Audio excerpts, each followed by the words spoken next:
Hello, good morning, good afternoon, or good evening, o anong oras nyo napanood ang ating video. Welcome sa ating channel. And our lesson for today is the compound interest for n periods, not a whole number. Previously, we discussed the compound interest na ang ating n, where n is t times m, or the time times the number of frequency of conversion per year. No, yung last time ay whole number kasi. So halimbawa 4 times 3, so 12. So kung halimbawa 2 months at 2 years, 2 years yung ating time, and then the compounding frequency ay quarterly. So 4 times 2, that is 8, so whole number. And then what if now ang ating time at yung ating conversion period, kapag i-multiply natin, mag-create siya ng point or decimal. So yung n natin now is not a whole number, o ibig sabihin nagkaroon ng decimal point. Okay? So dalawa ang ating computation. Una, the compound amount ang solution ang atin pong isosolve, no? Solving the compound amount f. Okay, ito ang procedure na gagawin natin. Number 1, determine the compound amount on p at the end of the last whole number period within the given time to get the compound amount f sub 1 on that conversion date. So, mayroon tayong dalawang time na gagawin dito. Yung una, kukunin muna natin yung whole number ng n, tapos yung remaining point, yun yung ititira muna natin. Okay? Number 2, accumulate f sub 1 for the remaining time at the given nominal rate using simple interest formula to find the final compound amount f. Okay? So, for example, at the given time, so ang kukunin natin is yung unang n, no? Itong time na to, okay? Ito, ibig sabihin, at time t, yung time na gagamitin natin dito ay should be will create the whole number n, no? So, yan. Tapos, magdadagdag tayo, no? Halimbawa kasi kung mayroon pa naman to siyang, ibig sabihin kulang pa yung number ng n na to, so magdagdag pa tayo. So at that time, ang ating compound amount is not yet the whole amount, hindi po compound amount, kundi initial lang muna.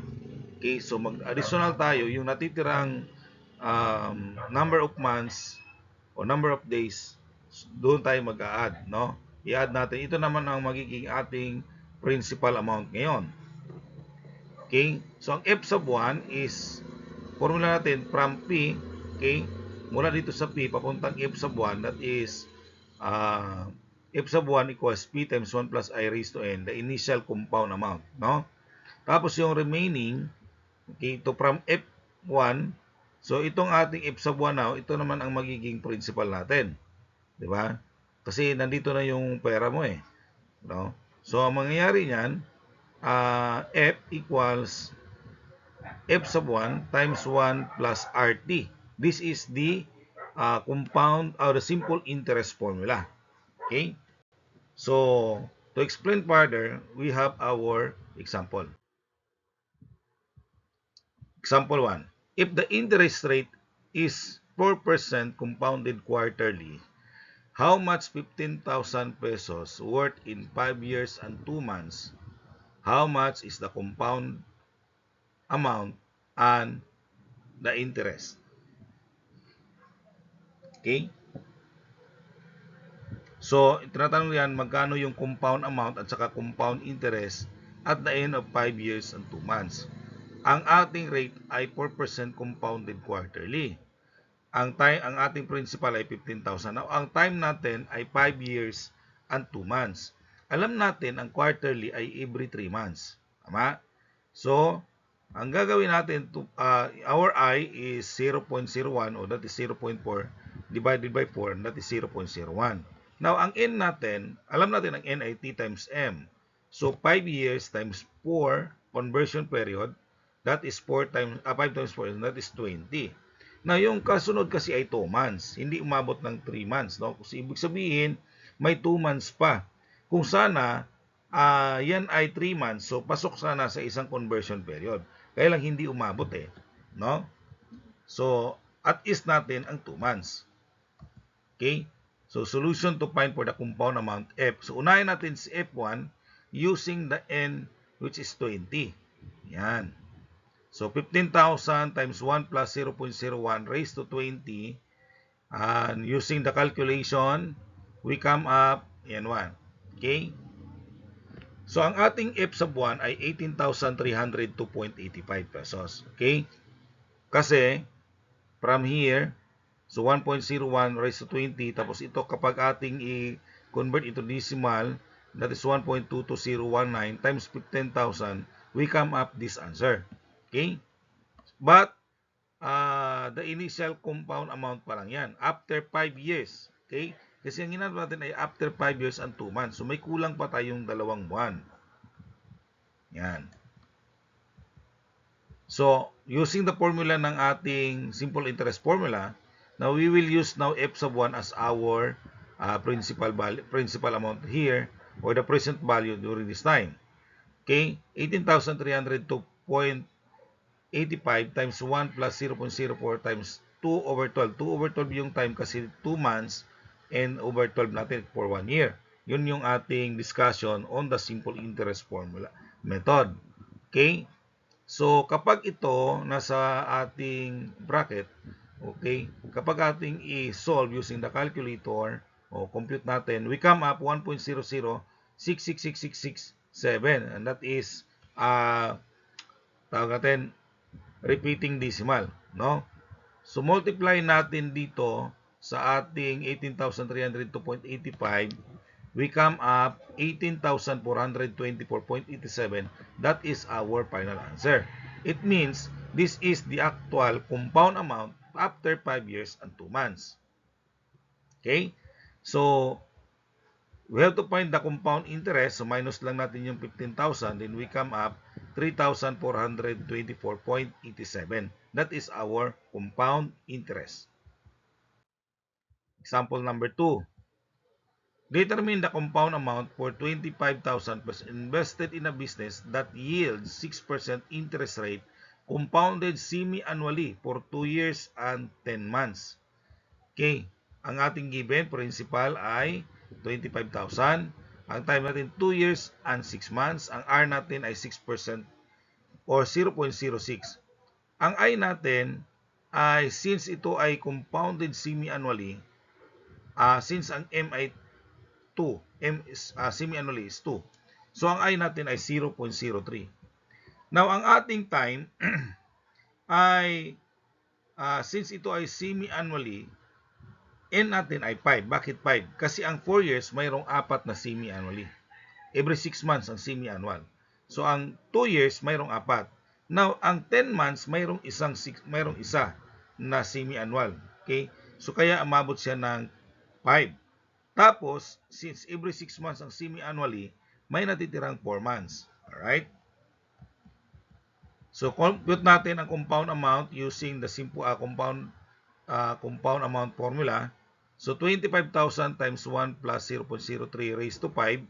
And that is 1.03 raised to 5. Okay, ito,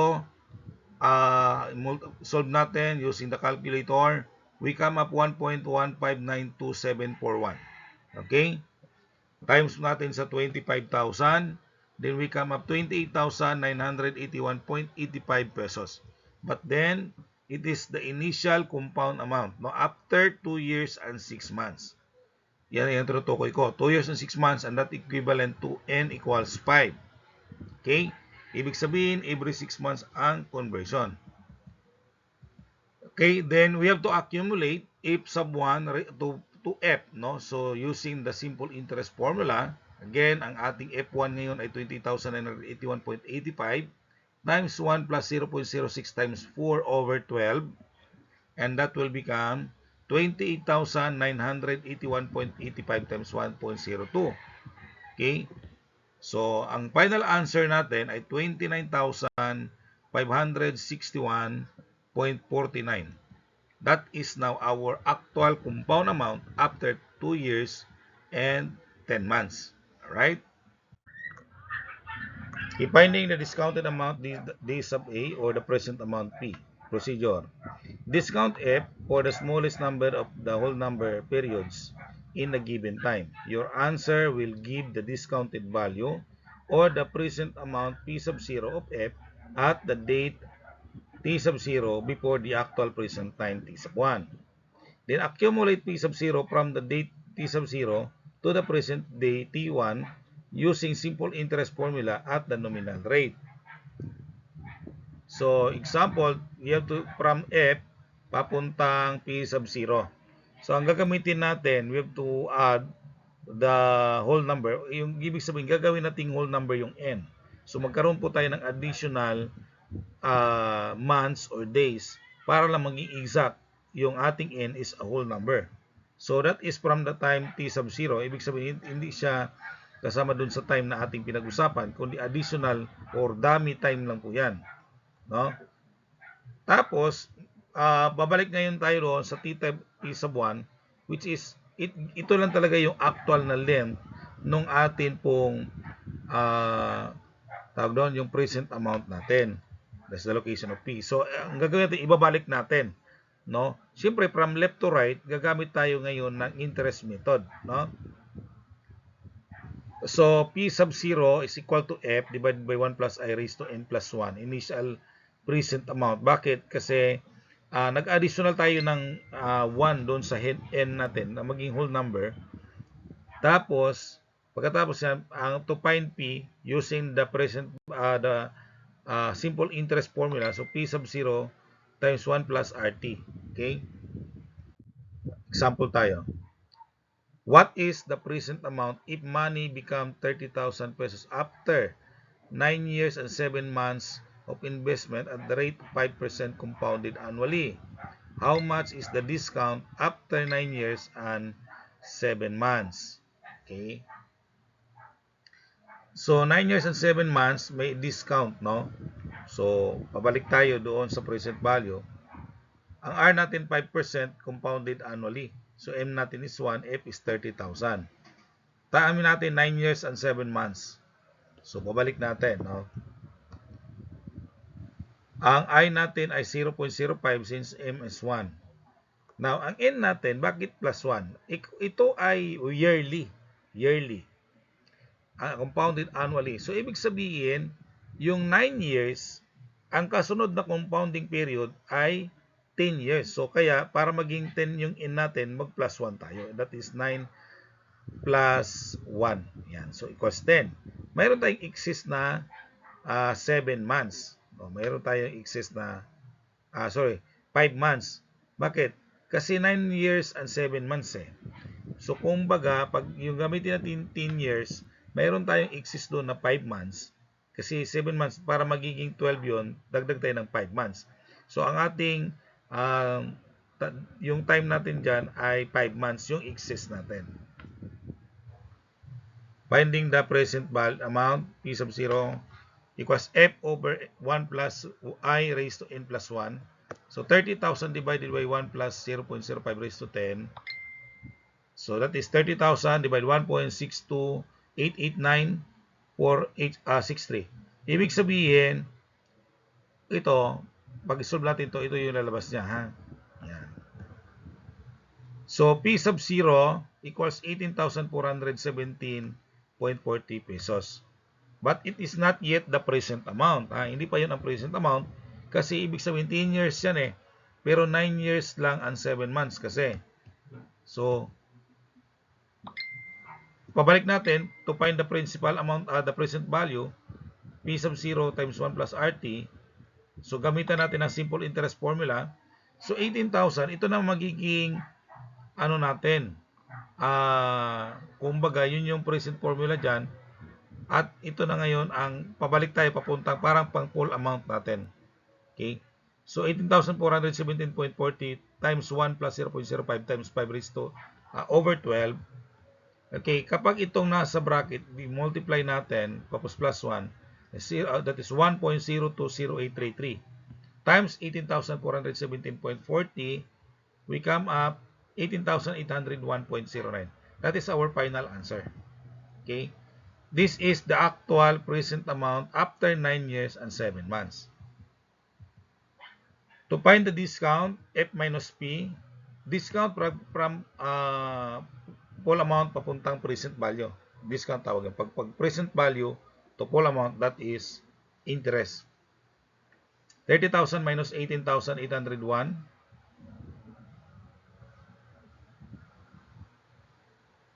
Okay, kasi ang 18,801.09, yun yung ating present value.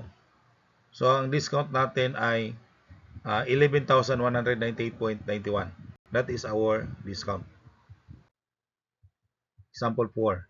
What is the present amount if money become 55,700 after 5 years and 10 months of investment at the rate of 8% compounded quarterly? How much is the discount? Okay? How much is the discount? So, 5 years and 10 months. R natin 8% o 0.08 compounded quarterly. Ang F ay 55,700. Time natin ay 5 years and 10 months. So, ang I natin ay 0.02. Ang N natin, 23 plus 1. So, bakit 23? 5 years, that is 20. 4 times 5, 20. Since 10 months ito, mayroon po tayong tatlong months or 9, equivalent to 9 months. So, that is 23. Para maging, yung next conversion natin, pang ano na siya, pang 6 years na. Kaya, parang 4 times 6 o nag-plus 1 tayo sa 23 para maging kumplito na maging 24 yung ating N. Pero exist tayo ng 2 months kasi 10 months lang yun eh. Kumbaga magdagdag lang tayo ng 2 months para mag-exacto siya na 6 years o maging 24 yung N natin. Finding the present amount, P sub 0 equals F, again, over 1 plus I raised to N plus 1. Equals 55,700 divided by 1 plus 0.002 raised to 24. So again, kapag ito isolve natin using the calculator, ito po yung ating sagot. 1.608437.249. So 55,700 divided by 1.6808437249. Ang sagot dyan ay 34,629.89 pesos. But again, that is not yet the present amount. Okay? So, balik natin from P sub 0 to P using the simple interest formula. So, you have 34,629.89 times 1 plus 0.08. Okay, yung R na natin, no? Times 2 over 12. So, ito, maging 1.013333. Itong 1 plus 0.08 times 2 over 12. No? Times natin dito. Okay.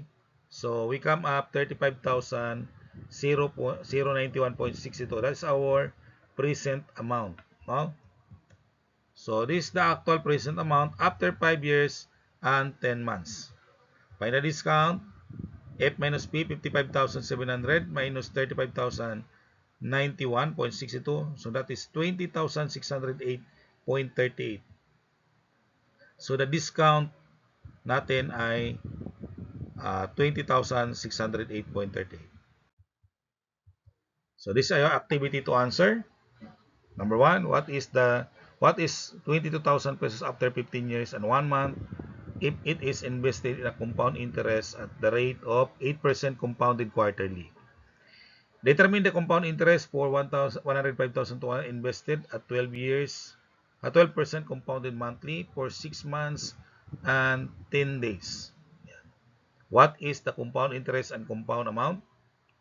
After 7 years and 2 months, if 70,000 pesos invested in a compound interest at the rate of 6%, A, compounded quarterly, B, compounded semi-annually. Number 4, if money become 110,500 pesos after 4 years and 7 months invested at 5% interest rate, compounded semi-annually, how much is the present amount invested and the discount? Number 5, what is the present amount invested for 5 years and 8 months at 7% compounded quarterly that reached 80,000 pesos? How much is the discount? So, yun lang. Maraming salamat sa inyong pag-aaral, patikinig sa lesson na ito. Naway, natutunan ninyo ang ating topic na ito. Maraming salamat. Pagpalain kayo ng Panginoon. God bless you.